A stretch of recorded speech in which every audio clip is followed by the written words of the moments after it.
লিখনিজি math education YouTube চ্যানেলের পক্ষ থেকে সবাইকে অভিনন্দন। গত দিনের মতো আজকে আমরা গণিত বিষয়ে আলোচনা করব। তো আজকের বিষয় হলো ক্লাস 6 থেকে এসএসসি সাবজেক্ট ম্যাথ। তো আমরা দুইটি কোশ্চেন আজকে সলভ করার চেষ্টা করব।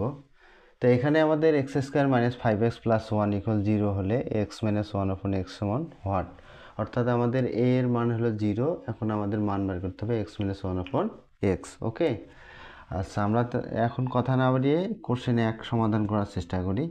দেওয়া আছে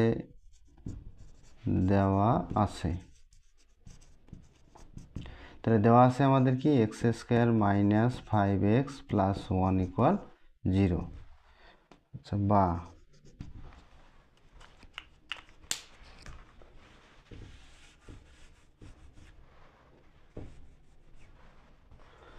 তাহলে বা আমাদের যেহেতু এখানে আমাদের এক্স মাইনাস 1 অপন এক্সের মান বার করব, বিধায় আমরা উভয় পাশে এক্স দ্বারা ভাগ করব। X plus 1 by x equal 0 ভাগ এক্স। বা তাহলে এই এক্স দ্বারা ভাগ অর্থ কী দাঁড়াচ্ছে, আমাদের এই এক্সটা এর নিচেও আছে, 5x এর নিচেও আছে 1, অর্থাৎ উপরে যে রাশিটা আছে প্রত্যেকটার নিচে এক্স আছে। তাহলে আমরা কি লিখবো এখানে এক্স দ্বারা ভাগ করে, এক্স দ্বারা ভাগ করে। ওকে, আচ্ছা, তাহলে কি দাঁড়াচ্ছে আমাদের x square by x minus 5x by x plus 1 by x equal 0কে এক্স দ্বারা ভাগ করলে 0 হবে। কি হবে আমাদের 0 হবে। তাহলে এর